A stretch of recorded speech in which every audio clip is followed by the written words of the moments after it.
what was that one big clear insight moment for you where things just kind of went, this is it, this is the moment? I think finding out I was pregnant, and I knew before I took the test, I just knew. I think that moment for me was the moment where I was like, okay, there is another person that's going to be involved in all of this, an innocent person with all of this. So I think that was the moment that I knew kind of, okay, this is like a sign that things are going to be, changing and moving forward. And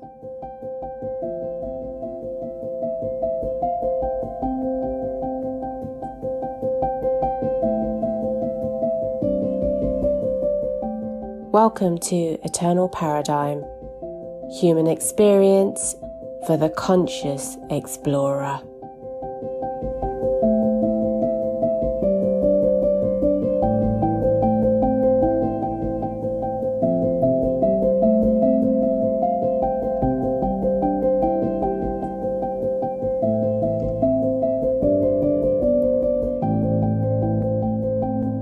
Welcome to Eternal Paradigm. Hello, Amie. Tell me, how are you? And can you introduce yourself for the listeners, please? Yes, of course. So my name's Amie. I am 26 years old, turning 27 in a few weeks' time. I met you via a teaching course that we were in together for a few weeks, February 2020, wasn't it? Yeah. Yeah, it was. So I guess the last kind of normality we had.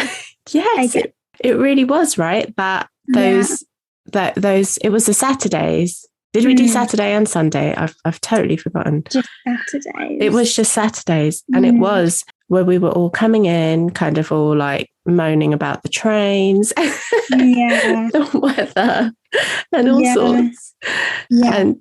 And that was quite an interesting course, an amazing group as well. So, Amie, we're talking today. So what has kind of from that point when we kind of were on the course to now, what's been happening? So obviously lockdown happened. I was fellowed for a few weeks, which was actually really, really nice.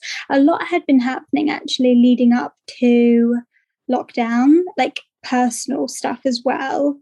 Not much to do, I guess, with the big topic that we're going to talk about today, but just some family things, some deaths in the family, and just sorting out some big things to do with that family member's death and supporting vulnerable family members and things like that. So I was quite actually relieved for lockdown when it came. I was actually, obviously we did the teacher's course. I was working a lot. I was traveling a lot for work. And then lockdown came and it was so nice to have those few weeks off in the sunshine. Then I went back to work, but I was working remotely from home all throughout the summer. Wedding got cancelled because of lockdown. So that was quite heartbreaking. I'm sure lots of people had to cancel things and postpone things and things like that. So that was quite hard, having to rearrange the wedding and try and get a new date and try and move all of the suppliers over that we wanted to work with, like our florist and our band and photographer and all those kind of people that you work with. And then I fell pregnant in August. So again, another big thing. I don't think we were in lockdown then. The lockdown had just kind of ended when I fell pregnant. Still working from home until I went back into work for a month between October and November. And then lockdown happened again. And then I was back working from home until I went on maternity leave. And also in the August, September time, just after I found out I was pregnant, I also completed my assessor's qualification as well. So we did the teaching course together. And then I did my assessor's qualification remotely as well. Over a few months, I did that while pregnant too. So that's really, and then obviously I had my baby in April. And then just been in mum mode, I guess, since then for these last few months that he's been alive. That is incredible. So it's I'm really sorry to hear about the family member who passed away. So that is never easy. But what I want to ask you about your wedding, because when we were on the training course together, the presentation that you did was all about leaf preservation and flower preservation. And the reason I bring this up is because you were actually you were doing this, you'd been foraging leaves for how long, and what happened with everything? So we started foraging in early autumn a year before, because we needed to forage, we needed to preserve to have them before the wedding, and we wouldn't have had time to start foraging and preserving because the wedding was in October, so we just wouldn't have had the time before, so we had to do it a year prior. Then we found out, obviously, we need to postpone for a year. So now the leaves are 2 years old that we foraged and preserved. I last got them out last year. We did some decorating for autumn at home. And we put them out on our mantle with some gourds and some pumpkins and stuff. And they still looked fine. I haven't checked them since then, been too busy. But I just think if they're not perfect, then I just need to not use them, because there's no time now to do foraging and preserving again beforehand. But yeah. I love that. I love that, because after that, obviously, I came home, and that's exactly what we did. I did that with the kids for every week. Brilliant, absolutely brilliant, and it's such an added personal touch, right? I know it'll be really sad if we can't use it, because it was a really creative thing that we got to add in, but just have to roll with it if we can't use them for the decoration. Yeah, I hear you. And so obviously, like you said, the wedding having to kind of not happen at that point, moving things around. What is happening now? Because the wedding didn't happen, but you ended up with another amazing surprise. Yeah, exactly. So instead of getting married, we had a baby instead. Yeah, of course.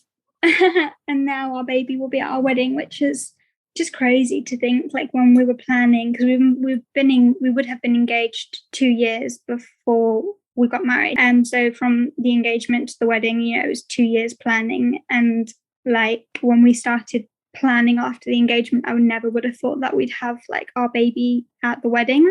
You think you see that kind of years and years down the road. So yeah, it's worked out obviously how it was meant to work out. So he was meant to be there with us. So I'm really looking forward to having him there on the day. Start having to think about different logistical things.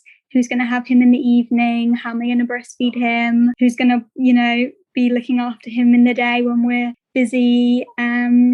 So yeah, we need to think about how to navigate a wedding with a 7-month-old baby as well now.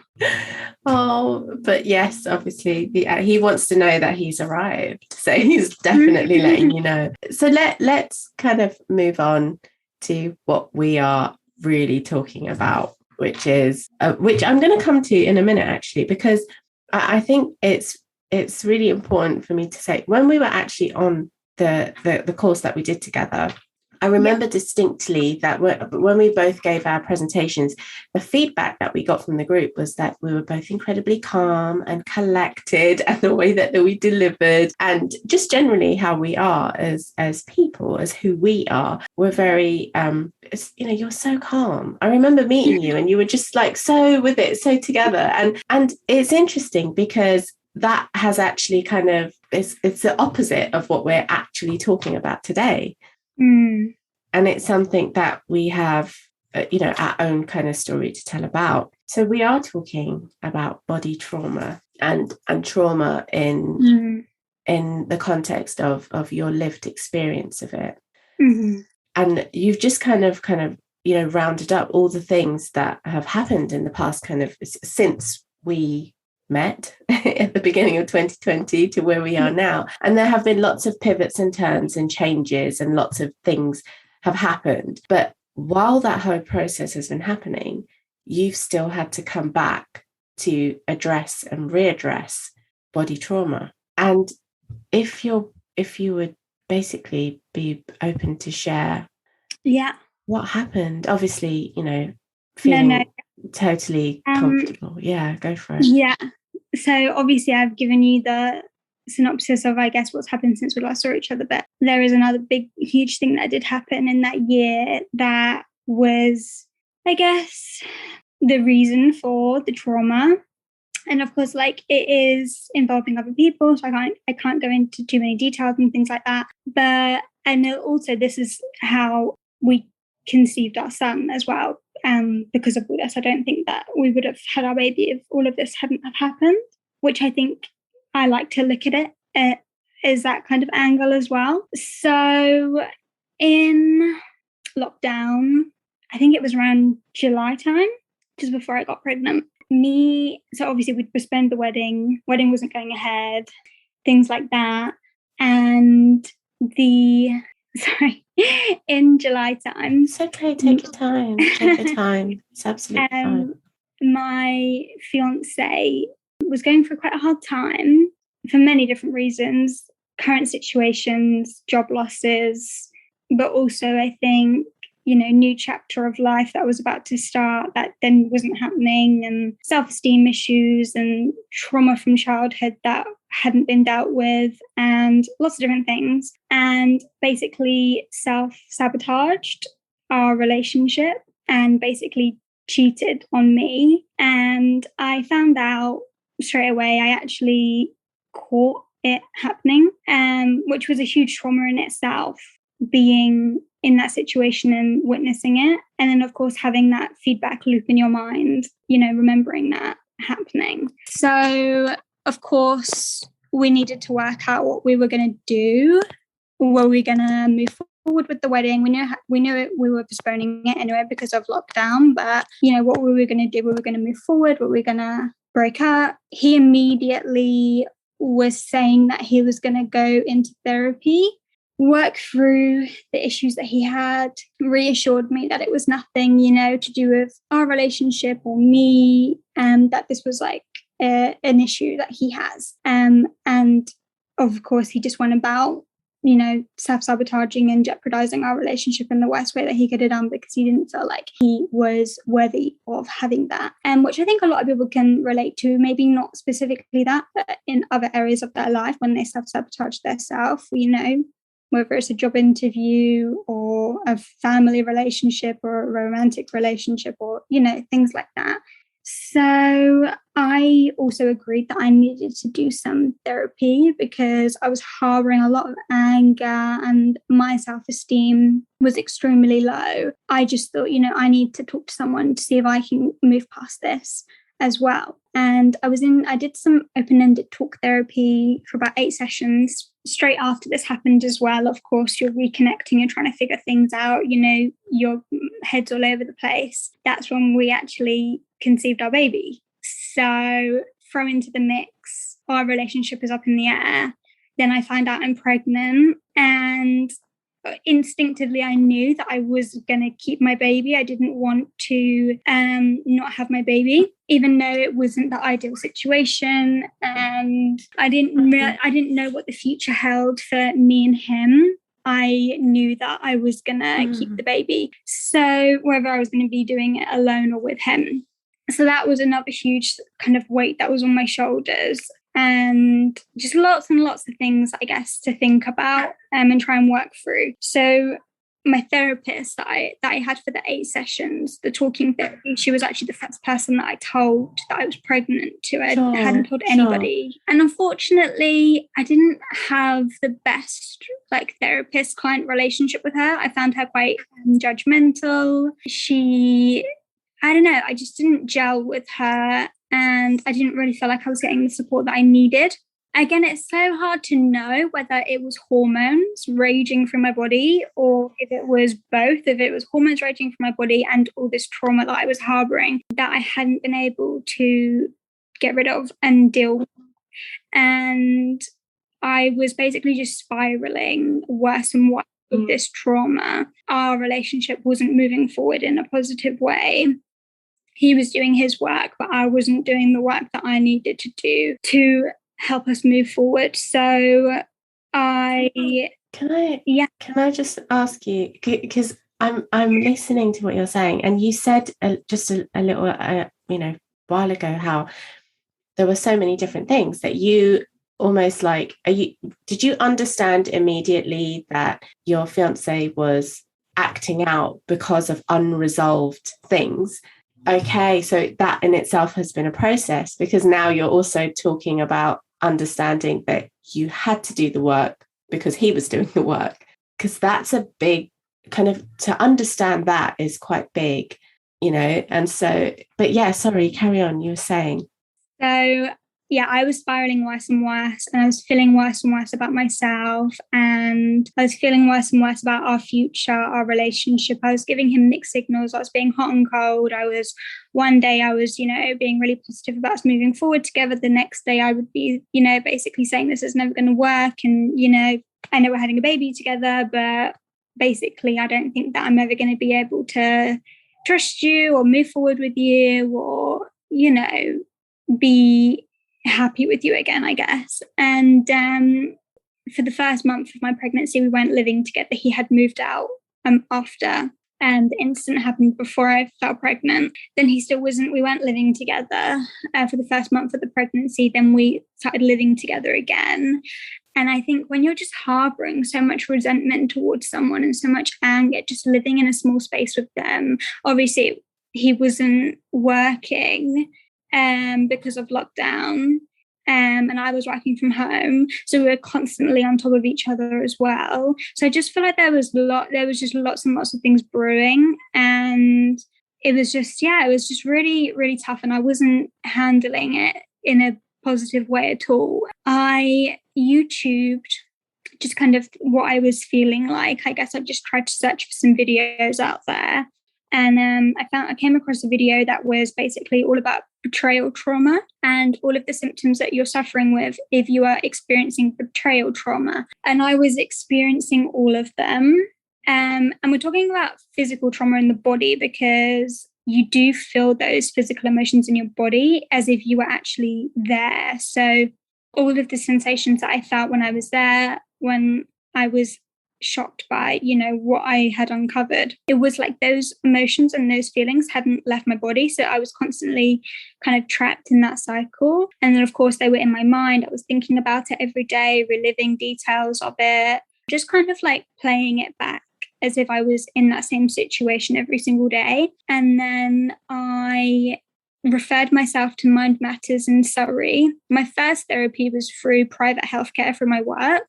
And then my second time having more therapy was through NHS. So I referred myself through Mind Matters to the NHS. And through like learning about betrayal trauma, I learned that the best type of therapy is the EMDR therapy. And I had no clue what it was, but I knew it was similar to the emotional freedom technique with the tapping, which I had done before, just like by myself, not through a therapist or anything, just discovered tapping along the way a few years ago and would just like incorporate it sometimes when feeling anxious about certain things. So I said to the lady on the phone who was doing my consultation, I really want to try out this EMDR therapy. Told her everything that had happened, all the details, how I was feeling. She went through like the scale of like unlikely, very likely with me about how I'm feeling about different situations. And she agreed that I was like suffering with like some mild PTSD and other types of trauma. And she said that there is very few therapists on the NHS who do the EMDR. And of course, I was newly pregnant as well. So she said the therapist would have to talk to me about it. Therapist spoke to me about it and basically said because I was having a low risk pregnancy, she was happy to go ahead, but I needed to inform my midwife. So I had to tell my midwife what therapy I was going through. I had to tell my health worker what therapy I was going through so they could just know because it brings up trauma. So that's what you tap into, that trauma that you've experienced. So, everything that you had been feeling like, you feel like that through your therapy. And of course, it's a high stress therapy. And when you're pregnant, you want to be avoiding stress and not getting yourself in those stressful situations. But with the therapy, you're putting yourself back in that stressful situation. So I did, I think, around 8 sessions. And I said to you, I did my last session on the Tuesday, and then I gave birth on the Sunday. So I just finished my last session, and then gave birth. Wow, that is incredible. And it's so, the other thing that is so interesting is when you talk about the EMDR being, like a high stress form of therapy. And it's actually quite interesting because obviously it's like I said to you before, I'm looking at this from the point of hypnotherapy, and where EMDR is brilliant. And many of my colleagues use hypnotherapy and EMDR, and I use tapping, EFT, and hypnotherapy in addition to other tools. But one of the reasons why these therapies are so effective is partly because of the fact that they actually do what our bodies are designed to do, which is process the emotion there and then to allow it to be released. Whereas the challenge people often find with talk therapy is what you were saying, is you have to build a connection. You have to feel that you're in a space where you're not being judged. You have to be able to have all of these cognitive feelings, so things that almost like sit in the first layer of our being, in order to be able to access all of the deeper levels. Whereas things like EMDR and hypnotherapy and tapping kind of allow you to have a better mind-body connection to help you reframe those events, to help you really kind of feel more connected.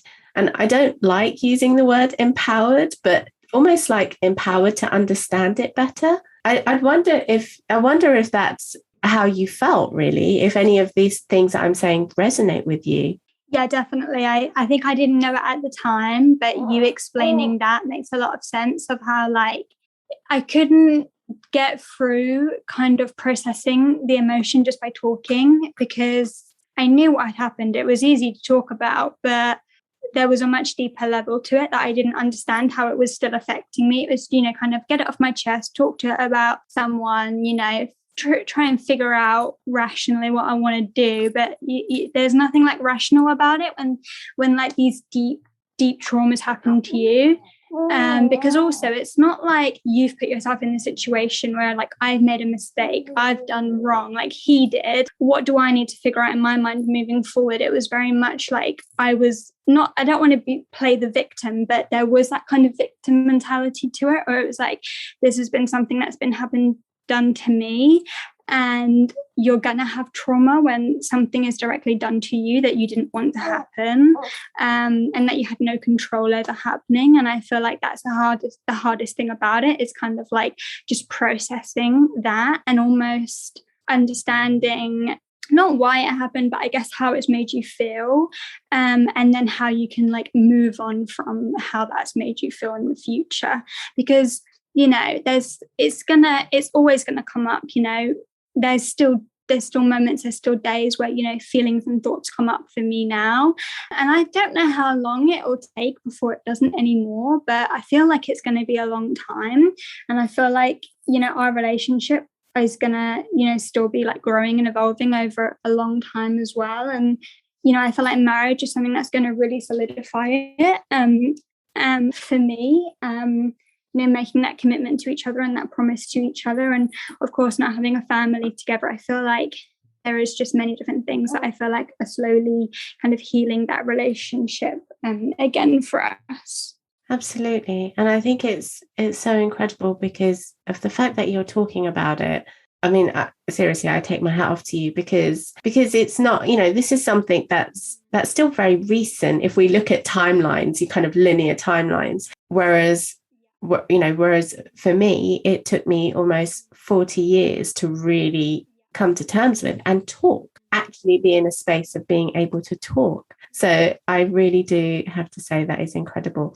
So for all the different things that you've kind of identified, you say, obviously, feelings do still come up, thoughts, ideas, they're still there because there is a memory imprint. But how do you kind of see yourself now in terms of what you've learned about what's happened? So in my therapy, this is something that we really focused on, was kind of, you know, if you could go back to that moment and say something to yourself, what would you like say to yourself in that moment to, you know, help you move forward? And my thing that I would say to myself was that I did my best, because there's always a part of blame that you put on yourself. You know, could I have done this different? Could I have done that different? Could I have not noticed that this person was crying out for help in this way? Or, you know, how could I be so stupid to not know this or not see that? Or, you know, these kind of things where you just kind of put yourself down about it happening. So I think for me, something that I really needed to focus on was I did my best, and there was nothing else that I could do. So even in those moments where I am having, you know, thoughts I don't want to have or feelings that I don't want to have, and pushing me kind of back into that place, I kind of just, you know, remind myself, you know, I did my best and I'm doing my best with, you know, the cards that have been dealt, and like moving forward in a positive way. And of course, my baby makes it so much easier, because I know that I wouldn't have him if that didn't happen to me. You know, we wouldn't have conceived our baby if that whole mess didn't happen and me and him weren't in this crazy emotional turmoil together, and, you know, had a surprise baby out of it. Those kind of things wouldn't have happened if we weren't put in that situation. So he is the gift, I think, from, you know, going through all of that together, that we now have him. Yeah, and what an incredible thing, because, you know, I firmly believe that children are our biggest teachers. And it feels like, as I'm hearing you speak, that, you know, he's come along to show you that actually you have a lot to learn about you, and that he's here to kind of help you kickstart all of that. And I think, I mean, for any woman that has been pregnant, I don't know if this is everyone's experience, but when I was pregnant, I had so many realizations. Like, my brain on a different frequency. Like, I could just kind of reflect on a lot of things that had happened over the years that maybe I hadn't even thought about. And again, I don't know if that's because of the therapy, because my therapist did say, before the therapy started, I want you to write down every single trauma that has ever happened to you in your life. And even for me, that was something that I'd never thought about. You don't sit there and think about all the traumas that have ever happened to you from childhood. You don't write them all down. And she wanted me to rate them out of 1 to 10, how they affect me now as an adult. And that's just something that you don't do. And even doing that exercise was so difficult and made me really emotional afterwards. Because she said, when we're doing this therapy, there's going to be other things that come up. And you might not know that they're going to come up, and you might not understand them, but they will come up. And it could have been that things were just coming up in my subconscious that I didn't even think of. And my brain was just like working things out and processing things. And I was having just these realizations of, that's how I felt in that situation. And I didn't need to feel like that. Moving forward, I'm going to do this next time. And I don't know if that was being pregnant and just feeling kind of more like spiritually connected with everything, and, you know, feeling like that, or if it was the process of the therapy, just, you know, working in the background of lots of different things. Because I was just thinking about just things will pop into my mind about people, just seeing people in their true light, or realizing things that had happened a long, long time ago, and just having a completely different perspective on it, and just feeling like more empowered and more strong about loads of different things that had previously happened. Wow. And yeah, I hear what you're saying. And it sounds like this whole, and it could well be the combination of the therapy and where you are at. But what I'm also hearing from you is, usually when you're pregnant, and you may have gone through this as well, so kind of let me know what happened. You know, being pregnant, you'll end up being so focused on the physical body changes, you know, and the pressures of being or looking a certain way. But it sounds like what you were going through was so deep, and so kind of almost fifth dimensional connection, like an openness, that you almost were using this time to really kind of almost like create clarity into what's happening in your world. Yeah, very much like, and kind of like, I feel like the curtains were kind of opened on a lot of different things.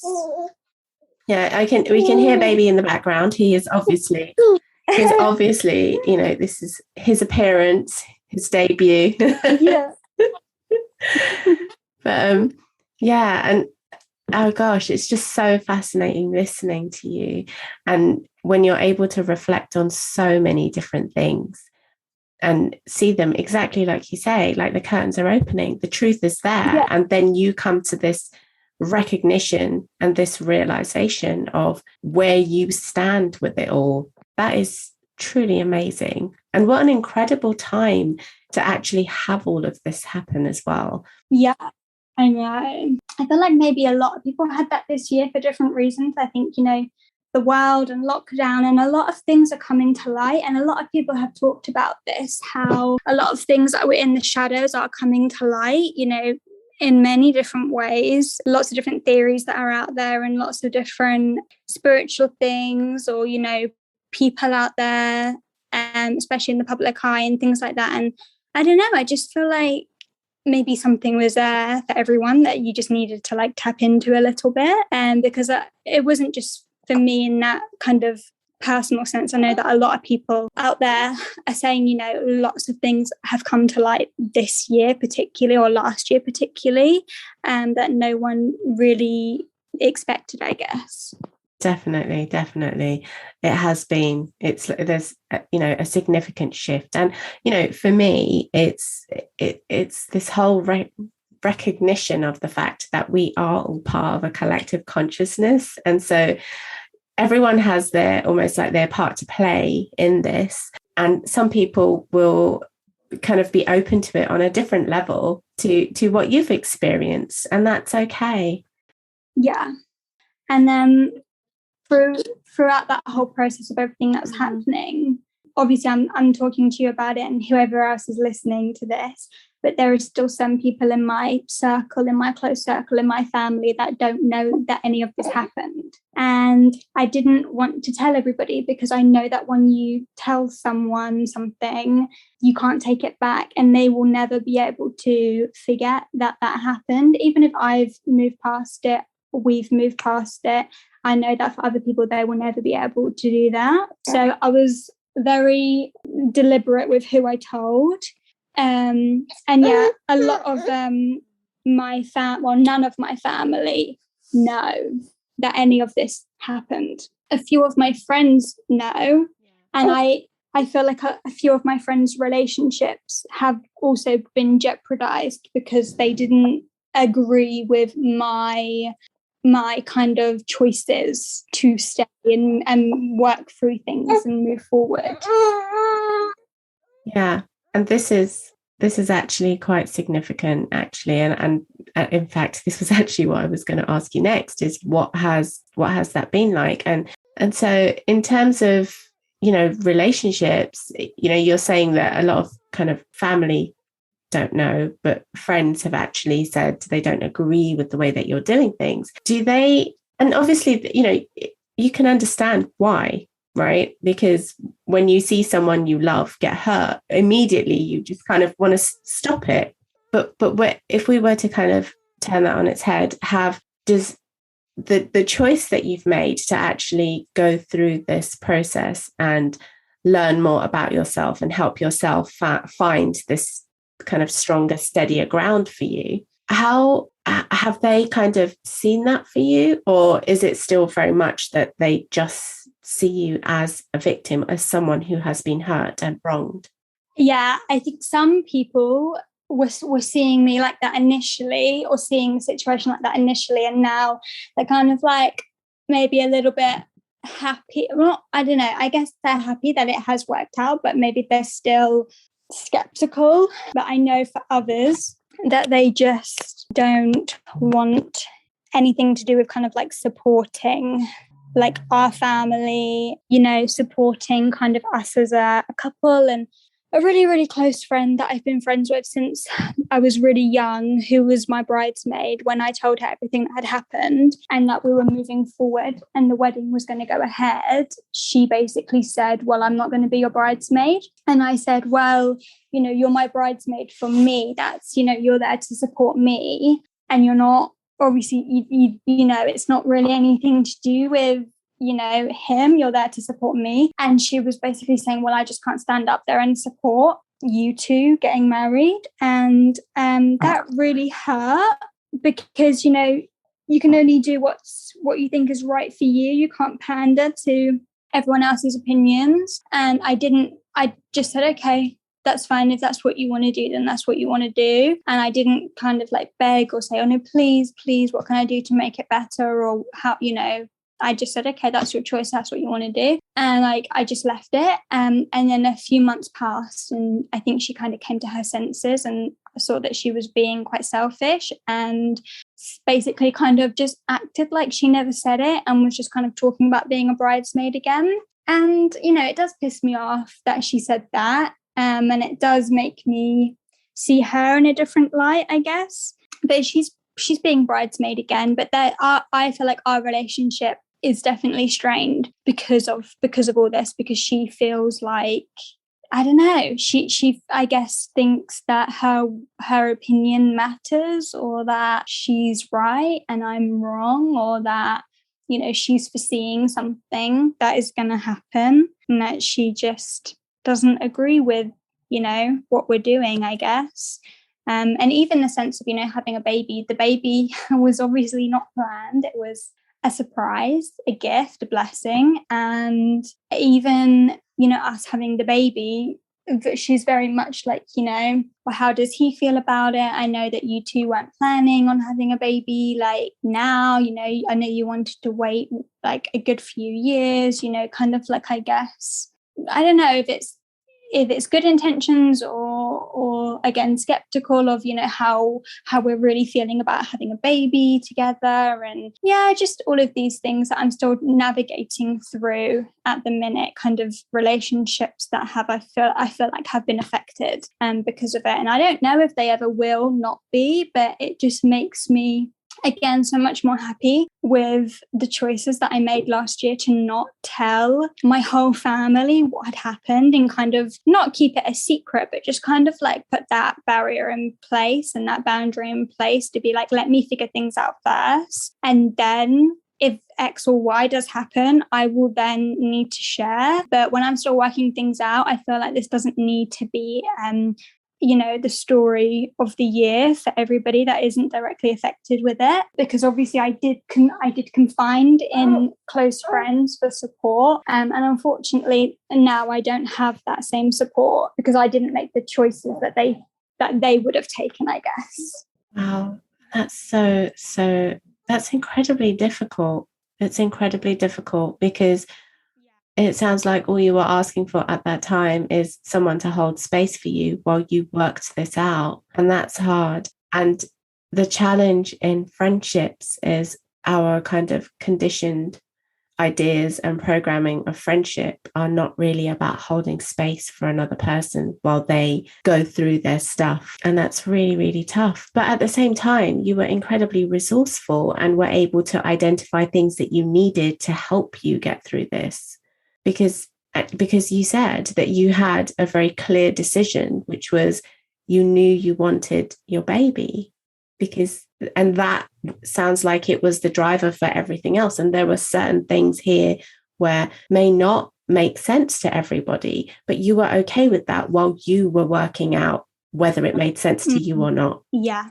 And I think, you know, the stereotypical person would have either, or not, maybe not stereotypical, but I guess their opinions would have been, you know, you've done me wrong. My ego's hurt. My pride's hurt. How could you do this to me? I'm never trusting you again. And, you know, I'm walking away from my future that I have built with you and what I've known and what I've, you know, committed to. I'm walking away from it. And then, of course, when we fell pregnant, maybe some people would have been like, you know, this is not happening. I'm not keeping this baby. and I just knew that he came along for a reason, and I feel like he was definitely a driving factor in the fact of he deserves way more than to have a hostile environment and people that aren't happy and people that haven't worked things out. And I definitely knew before I gave birth to him that I really, really wanted to try and work through as much of the trauma as I could have. Because I knew that he didn't deserve to be around me when I was in my headspace, I guess. I understand that. I totally understand. And Amie, it also sounds like, the fact that you're very open, you've accepted, it sounds like that this is a journey. It's a process. It's not like it's done and dusted. It's not, it's ongoing. And I feel like that's something that my friends have struggled to understand as well. They seem to think oh, the baby's here and the wedding's back on, so we're forgetting everything that's ever happened, and that's not it at all. You're still moving forward every single day. How is the little man? He sounds like he's had enough of this now. I know. Well, I think I've just distracted him, or maybe not. I said, no, he's teething early. So. Oh, he's absolutely gorgeous. Mm-hmm. So I'd like to round off, Amie, if that's okay. And what I'd really kind of like is what was that one big clear insight moment for you where things just kind of went, no, this is it. This is the moment. I think finding out I was pregnant. Yeah. And I knew before I took the test. I just knew.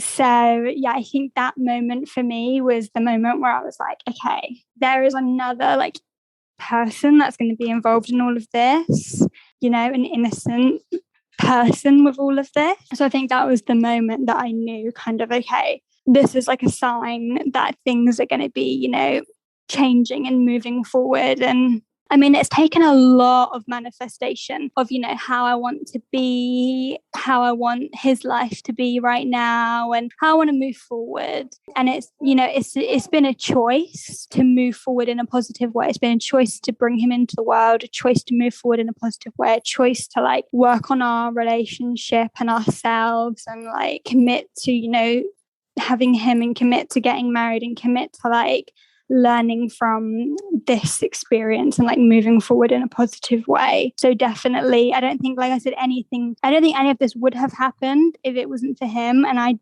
I'm grateful that it did happen, because I know that if it didn't happen, then I wouldn't have him. It's so easy to say, oh, I just wish I could turn back the clock and none of this would have happened. But then again, I think, well, I wouldn't have had him if none of this had happened. So it just doesn't make sense. It had to happen for me to have him. Of course.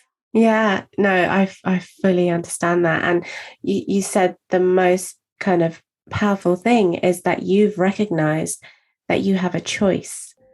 And that is the most important thing. Thank you so much, Amie, for joining me